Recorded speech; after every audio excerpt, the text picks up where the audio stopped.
नमस्ते हमारे दिल्ली पुलिस की तैयारी करने वाले प्यारे भाइयों, कैसे हैं आप? भाई कंपटीशन तो बहुत ऊंचा कर दिया आपने, क्योंकि लगभग 27 लाख बच्चों ने दिल्ली पुलिस कांस्टेबल की नौकरी के लिए अप्लाई किया है। इतने फॉर्म भरे गए हैं, तो कंपटीशन बहुत ज्यादा है और नौकरी तो बहुत थोड़ी सी है मेरे भाई। और वही पाएगा जिसकी प्रीवियस ईयर के सवालों की प्रैक्टिस, उन पे कमांड बहुत ज्यादा होगी। समझ में आएगी बात? इसलिए हम आपको डेली मैथ्स के प्रैक्टिस सेट सॉल्व करवाते हैं। और जहां तक अंदर की खबर आ रही है मेरे भाई, जनवरी में दिल्ली पुलिस वाले बच्चों का पेपर होना फिक्स है, यानी कि कड़क ठंड में। तो ठंड में ठंडा नहीं होना है, फटाफट आपको मॉक टेस्ट लगाने, जितनी ज्यादा हो सके उतनी प्रैक्टिस करिए मेरे प्यार भी। कितना भी पढ़ लो, पढ़ दुनिया रही है, नौकरी नहीं लगती दुनिया की, उस लगती उसकी है जो प्रैक्टिस करता है, जो मॉक टेस्ट लगाता है, जो प्रीवियस ईयर के सवालों को उधेड़ के रखता है।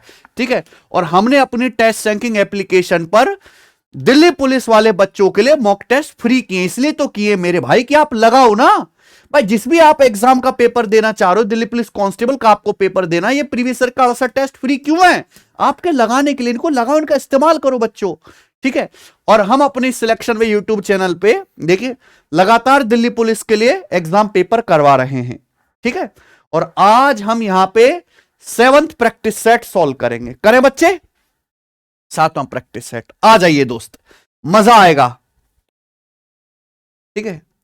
देखो, ये आपके लिए एक मोटिवेशन भी है। अभी सीपीओ में बहुत सारे बच्चे बने थे ना, दिल्ली पुलिस एसआई में, सीआरपीएफ से एसएफएसआई में, तो हमारी उनसे मुलाकात हुई। देखो, ये बच्चियां हैं। जब आप कांस्टेबल में सिलेक्ट हो जाओगे मेरे भाई, तो मैं ये प्रॉमिस कर रहा हूं कि हम आपके साथ भी एक ऐसा इवेंट करेंगे और उन सब बच्चों से मुलाकात करेंगे जो हमसे पढ़े हैं और नौकरी पाए हैं, सिलेक्ट होंगे। ठीक है। और यहां पर रुक नहीं जाना, उसके लिए बाद अब आपका सीपीयू का पेपर है, सीपीयू का भी आपको पेपर देना, उसके आगे भी आपको तैयारी करनी है। ठीक है ना? लेकिन एक शुरुआत आप जरूर करो, कम से कम अब कांस्टेबल की परीक्षा से। देखिए, ये सफलता की खुशी है। बहुत मेहनत करनी पड़ती है वे वाली मुस्कान लाने के लिए चेहरे पे। ही ऐसे करके तो कोई भी हंस देता है दिन में कई बार, लेकिन ये सफलता वाली मुस्कान है ना, ये 1 साल की कड़ी मेहनत चाहिए, जो बहुत थोड़े बच्चे करते हैं। ठीक है। आ जाते हैं, चलो सवाल करें। पहला सवाल, किसी मूलधन पर 2 साल के लिए एक निश्चित ब्याज दर पर साधारण ब्याज और चक्रवृद्धि ब्याज 1600 रुपए और 1760 रुपए जो एनुअली कंपाउंड हो रहा है, प्रिंसिपल क्या है? समझ गए बात? जो भाई, किसी प्रिंसिपल पर 2 साल का सिंपल इंटरेस्ट है 1600 रुपए और 2 साल का कंपाउंड इंटरेस्ट है 1760 रुपए। आपसे पूछा है प्रिंसिपल क्या है। देखो बच्चों, सिंपल इंटरेस्ट तो हर साल बराबर होता है। अगर 2 साल का सिंपल इंटरेस्ट 1600 रुपए है, तो 1 साल का कितना होगा?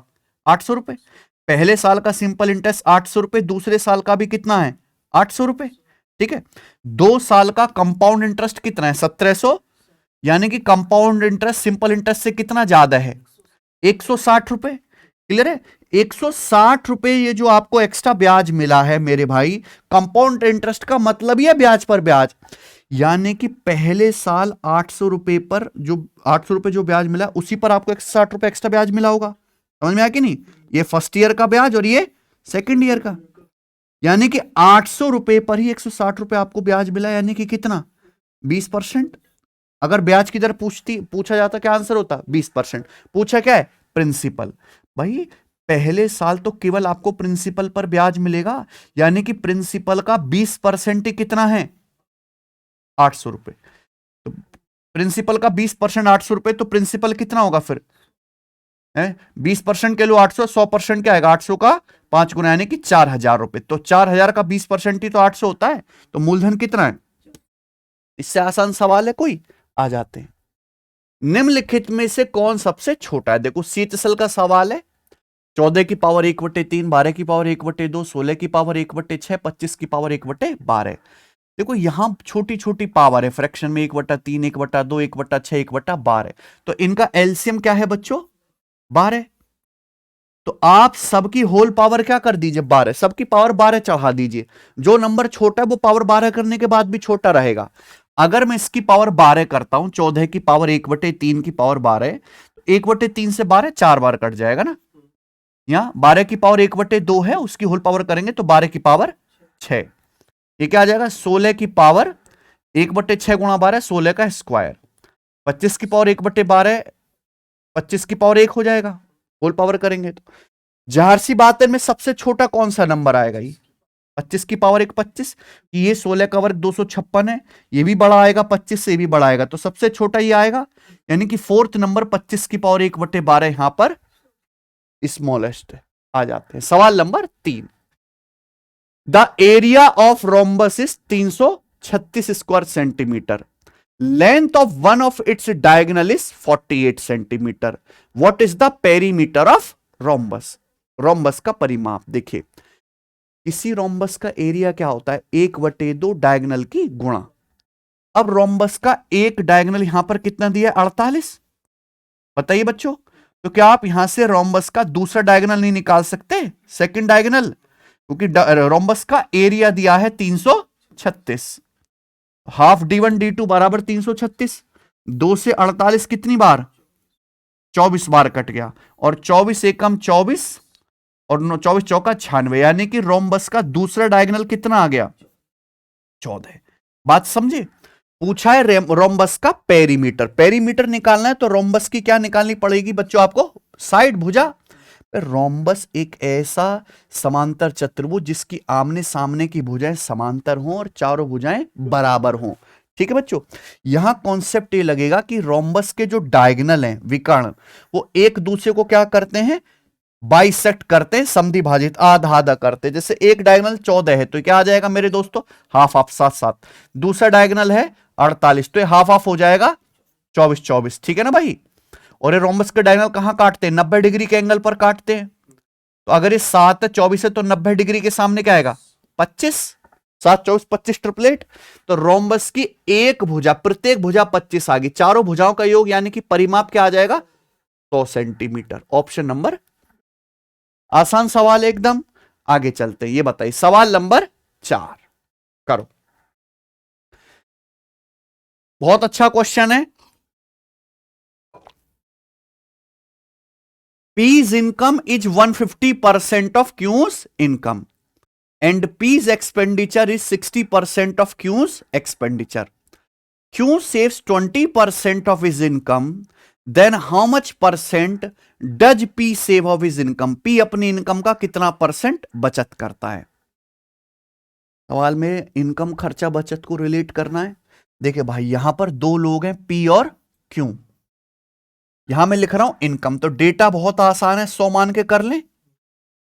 बोला पी की इनकम क्यू का 150% है, पी की इनकम क्यू का 150% है, नहीं कि क्यू 100 रुपए कमाता है तो पी 150 रुपए कमाता है। ठीक है बच्चे, सवाल बोला पी का खर्चा क्यू के खर्चे का 60%। अब बात हो रही है खर्चे की, तो ये अलग लाइन आ गई है ना, लेकिन कनेक्ट भी करना है ना इनकम खर्चे को। बोला क्यों अपनी इनकम में 20% बचत करता है। क्यों एक ऐसा आदमी है जो अपनी इनकम में से 20% बचत करता है, यानी कि मैं कह सकता हूं क्यों अपनी इनकम का 80% खर्च करता है। बोलो, अगर क्यों 100 रुपए कमाता है, 20% 20 रुपए बचत है, तो 100 का 80% यानी कि 80 क्या क्यों का खर्चा। अब बोला है पी का खर्चा क्यों के खर्चे का, तो पी का खर्चा क्यों का 60%, क्यों का खर्चा है 80, तो पी का खर्चा कितना आएगा 80 का 60% यानी कि 48, यानी कि बच्चों पी कितने खर्चा करता है, 48 खर्च करता है। तो सवाल पूछा है पी अपनी इनकम से कितना बचत कर रहा है। अगर पी 150 रुपए कमाता है तो 150 में से 48 खर्च कर रहा है, यानी कि पी बचत कितनी कर रहा है, पी 150 में से 48 खर्च कर रहा है, 102 की बचत करता है 150 रुपए में से, तो पी की बचत कितना परसेंट हुई भैया, गुणा 100%। ठीक है ना बच्चों, तो 0 से 0, तो ये कितना आएगा 15 छिक्का 90 और 12 15 8 120, यानी कि 68%। तो इस सवाल का आंसर है ऑप्शन नंबर ए। ठीक है ना, कोई डाउट। चलिए सवाल नंबर है 5, Dev marks the price of an item in such a way that he will gain 37.5% profit. मतलब समझते, देव ने एक वस्तु का मूल्य इस प्रकार अंकित किया जिससे उसे 37.5% का लाभ प्राप्त होगा। पहले देव एक वस्तु खरीदता है, खरीदने के बाद उसका मार्क प्राइस फिक्स करता है, लेकिन मार्क प्राइस इस तरीके से लगाया है कि उसे 37.5% का लाभ होगा। यानी कि देव ने वस्तु का मार्क प्राइस कॉस्ट प्राइस से कितना 37.5% ज्यादा रखा है, अंकित मूल्य। वह 16.66% छूट का पेशकश करता है, तो उसका लाभ प्रतिशत क्या होगा। लेकिन वो क्या कर रहा है, मार्क प्राइस पे 16.66% का डिस्काउंट ऑफर कर रहा है, तब सामान बेच रहा है। तो उसका प्रॉफिट क्या होगा, प्रॉफिट यानी कि बच्चों सीपी से एसपी का नेट चेंज, यही है।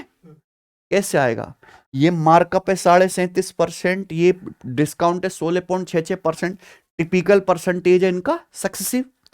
यहां कैसे निकालेंगे, फॉर्मूले से ज्यादा बेटर क्या रहेगा, रेशियो। आपने 37.5% मार्कअप किया, इसकी फ्रैक्शन लो 3/8, यानी कि 8 के सीपी का मार्कअप कितना हो गया 11, 8 से 3 ज्यादा, फिर आपने डिस्काउंट कितना दिया 16.66%, यानी कि 1/6 पे 1 का डिस्काउंट दिया, यानी कि 6 का समान, सीधी सीधी मल्टीप्लाई, तो 8 6 48 रेशियो, यानी कि अल्टीमेटली 48 का समान आपने 55 में बेच दिया। तो प्रॉफिट कितना हुआ 7 का 48 पर, ठीक है। परसेंटेज में कितना, इंटू 100% आ जाएगा। बताइए कोई समस्या, ठीक है।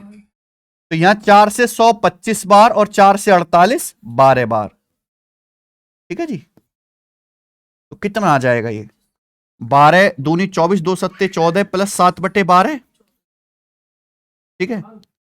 यानी कि ये कितना आ जाएगा 14 पॉइंट समथिंग आएगा, दशमलव लगा के 0 बढ़ाएंगे, 12 छिंग 72, 14.6% के करीब, ऑप्शन नंबर बी, ठीक है।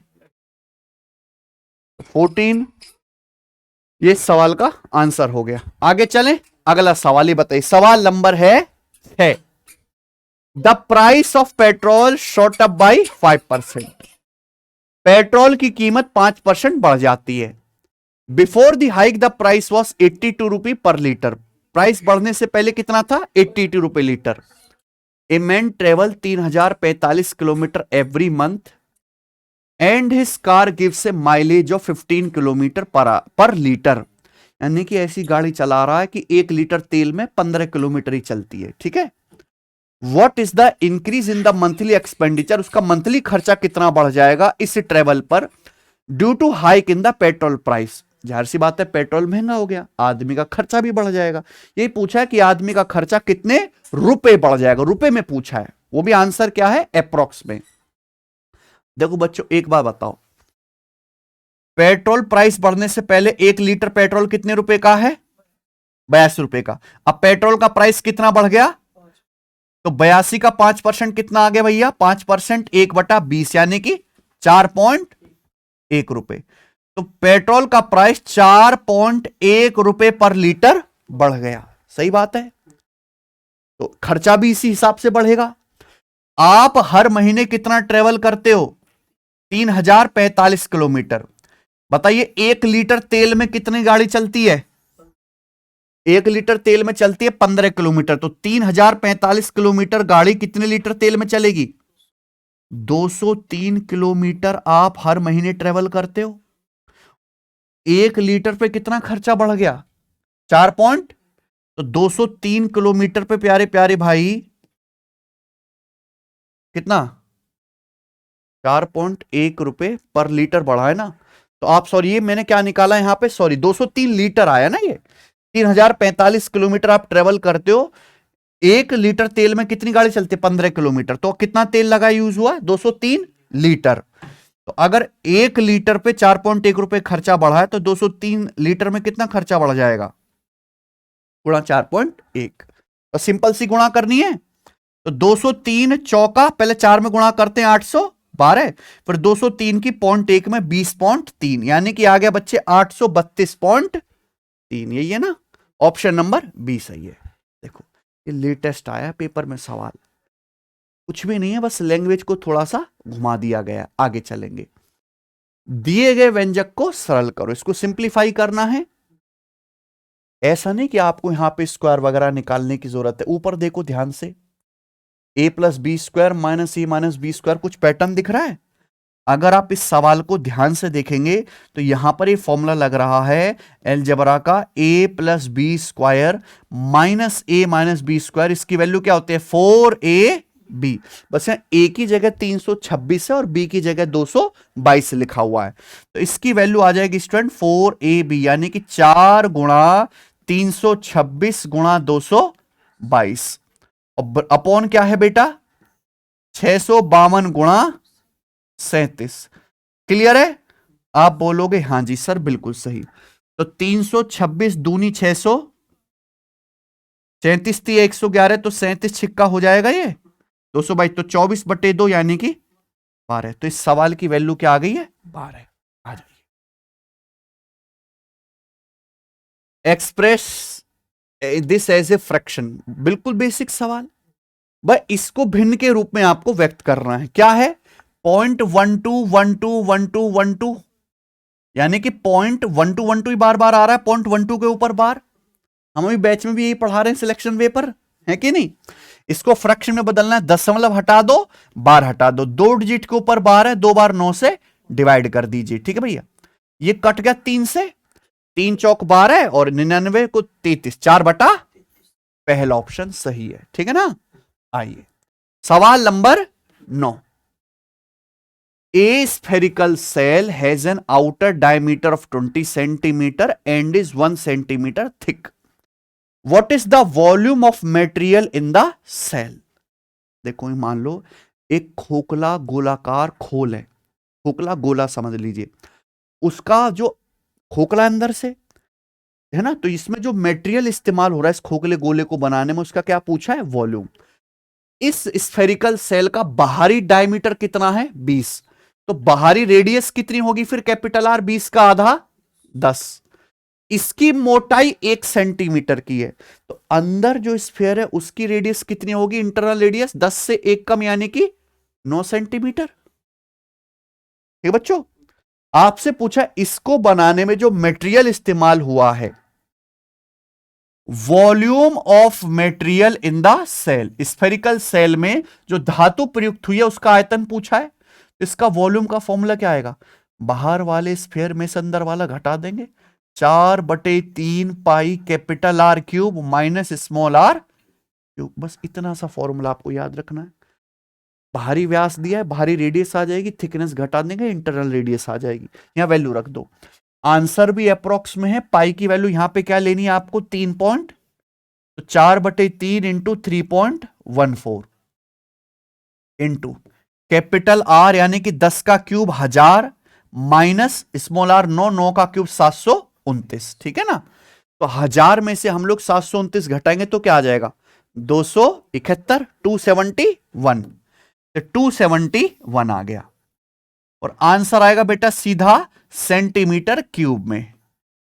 ठीक है, सेंटीमीटर क्यूब में ही ऑप्शन है, तो बस ये कैलकुलेशन करनी है आपको, आंसर अप्रोक्स आएंगे। देखो यहां पे काफी फर्क है, 100 का तो फर्क दिख ही रहा है, ये 1000 में है 1300, ये 1200, 1100।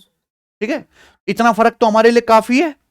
तो भैया मैं इसको जल्दी से उड़ाने की कोशिश करता हूं। फिर 3 से 271 कितनी बार चला जाएगा 90 बार, क्योंकि 90 तिया 270 ही होता है, 4 गुणा 90 कर लेते 360, या फिर पहले 4 की इसकी 3.4 की गुणा कर लेते 90 में। ठीक है ना, तो 90 तिया 270 और 14 निम्मा 126, या फिर 13 14 निम्मा 126, 12.6 को क्या लिख लेते हैं 13, तो 270 प्लस 13 यानी कि 283,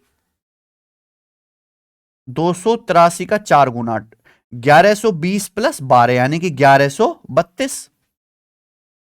भाई 283 को क्या लिखो 280 प्लस 3, 280 का 4 गुना 1120, 4 का 3 गुना 12, तो 1132 के करीब आएगा। तो कौन सा ऑप्शन हुआ जी, पहला वाला। ठीक है ना, आ जाइए सवाल नंबर 10।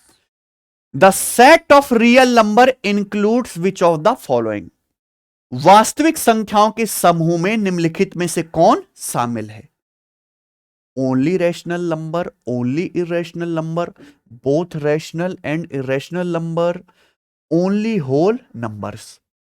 बताइए रियल नंबर के सेट में क्या शामिल होगा, both rational and irrational. But real number को बांटा ही दो हिस्सों में गया, रैशनल और इरेशनल। रैशनल वो नंबर होते हैं परिमेय संख्याएं जिनको ए बटा बी फॉर्म में लिखा जा सके, और इरेशनल जिनको ए बटा बी फ्रैक्शन फॉर्म में ना लिखा जा सके। तो रियल नंबर बराबर ही रैशनल प्लस इरेशनल होता है। रैशनल इरेशनल के अंदर ही मेरे प्यारे भाई फिर आपका इंटीजर, डेसिमल, फ्रैक्शन सब आते हैं। ठीक है ना, आसान से बिल्कुल थ्योरेटिकल क्वेश्चन है। सवाल नंबर 11, एक ओवन का अंकित मूल्य 12,000 है। ओवन का एमआरपी 12,000, इसे दो लगातार छूटों के साथ बेचा जाता है।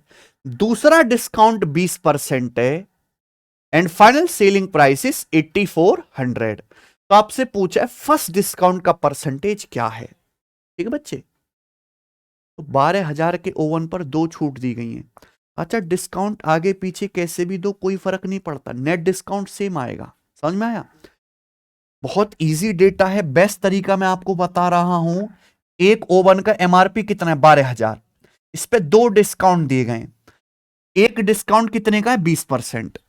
बताओ 100% पे अगर 20% डिस्काउंट दोगे तो इस ओवन की कीमत कितनी रह जाएगी? 80%। 80% यानी कि पॉइंट, ये 20% डिस्काउंट के बाद ओवन की कीमत है।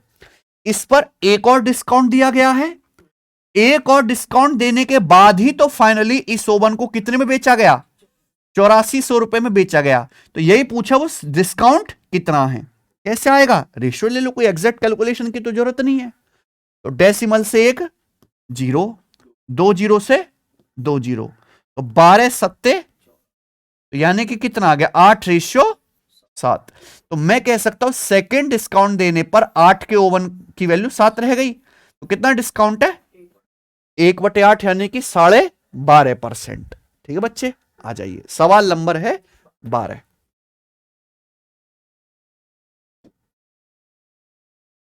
A person invested a total sum of 15,500 in three different scheme of simple interest at the annual rate of 4%, 6%, and 10%.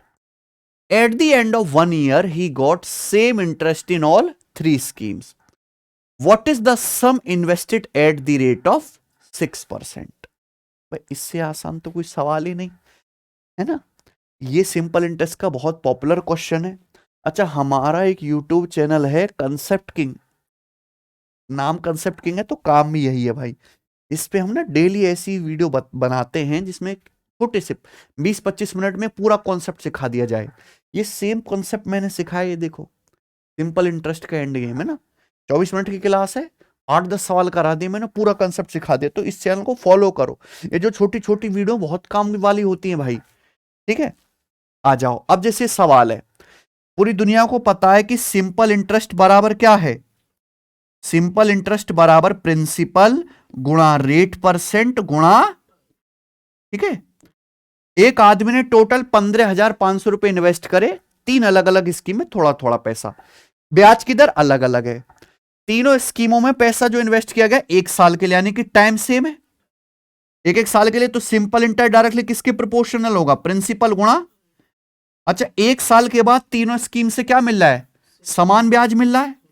अब बताओ, दो संख्याओं की गुणा अगर सेम है तो संख्याएं इनवर्सली प्रोपोर्शनल होंगी, यानी कि प्रिंसिपल जो होगा वो रेट परसेंट का इनवर्स रेशियो में होगा। अगर 4%, 6%, 10% की दर से तीन स्कीम में पैसा इन्वेस्ट किया गया तो उस इन्वेस्टमेंट का रेशियो क्या होगा? रेट का उल्टा, 1/4 रेशियो 1/6 रेशियो 1/10। और इसका एलसीएम क्या आ जाएगा भैया? 60। 60 आ जाएगा ना। तो 4 से 60 15 बार, 6 से 60 10 बार, 10 छिंग 60। इस रेशियो में पैसे इन्वेस्ट किया गया है। टोटल इन्वेस्टमेंट है 15, 10, 25, 6, 31। कुल कितना पैसा इन्वेस्ट किया गया है? 15,500 रुपए। तो 31 का 15,500 रुपए, यानी कि कितने गुना? ये 500 टाइम्स है, 500 गुना। अगर ये 500 गुना है तो 6% ब्याज दर पर, यानी कि आपसे क्या पूछा है? दूसरा इन्वेस्टमेंट पूछा है 10 यूनिट की वैल्यू, तो 10 की वैल्यू भी कितना आ जाएगी?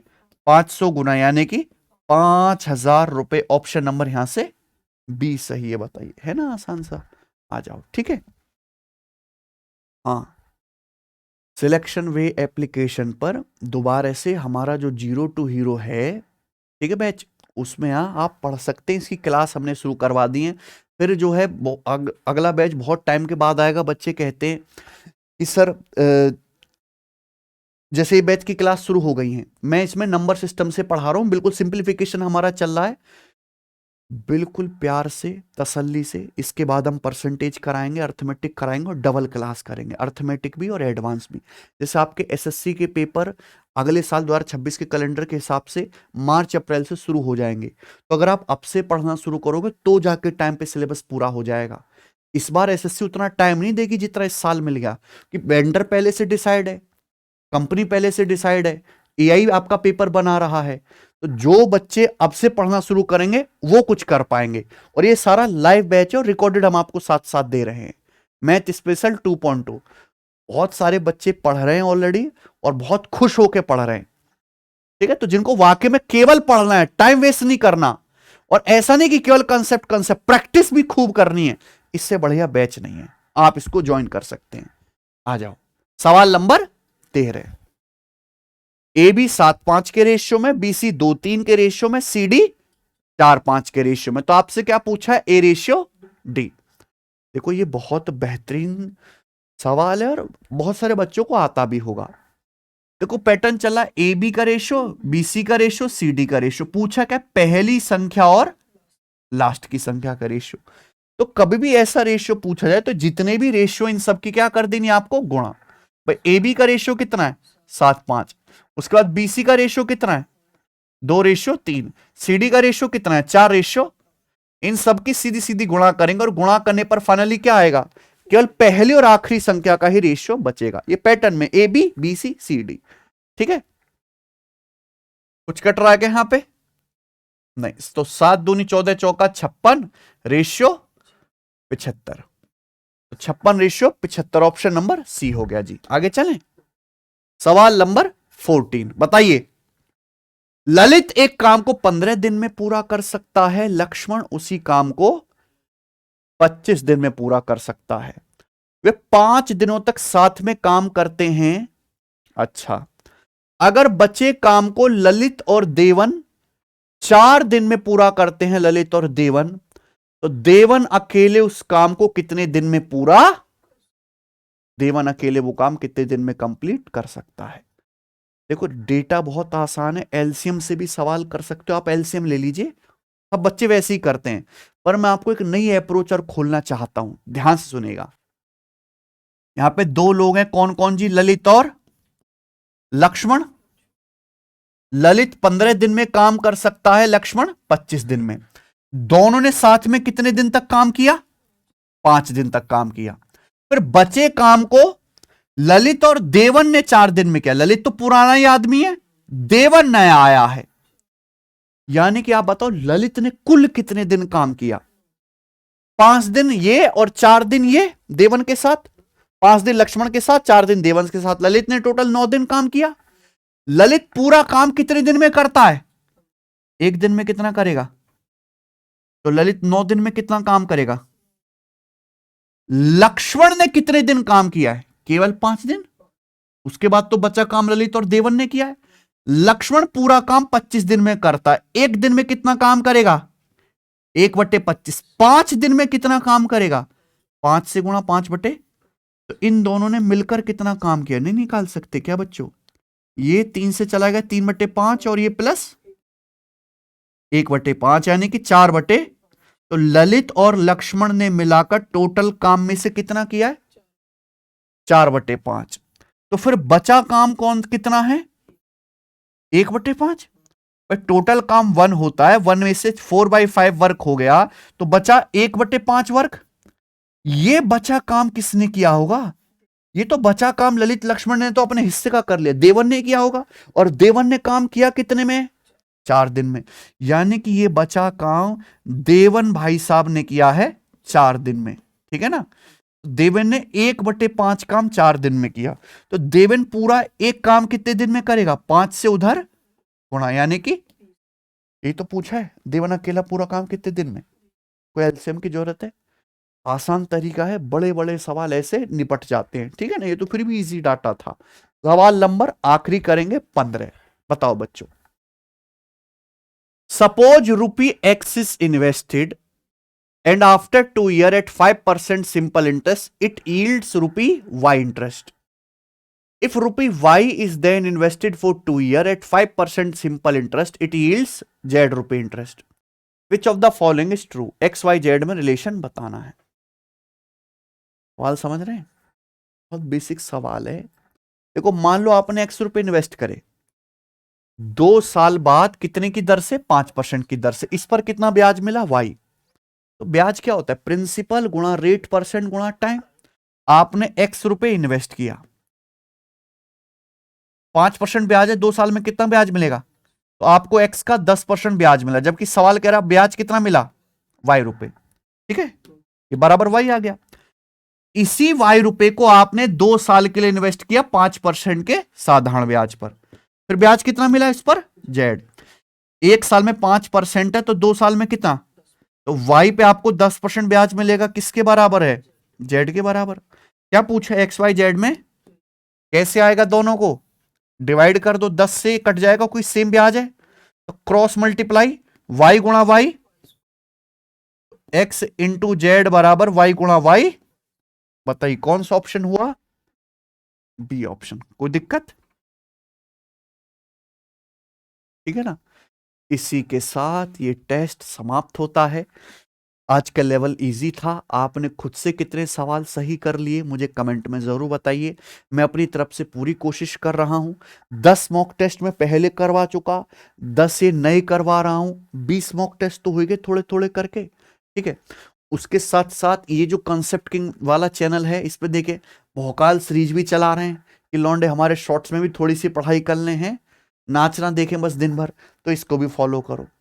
हम तो पूरी कोशिश कर रहे हैं मेरे भाई।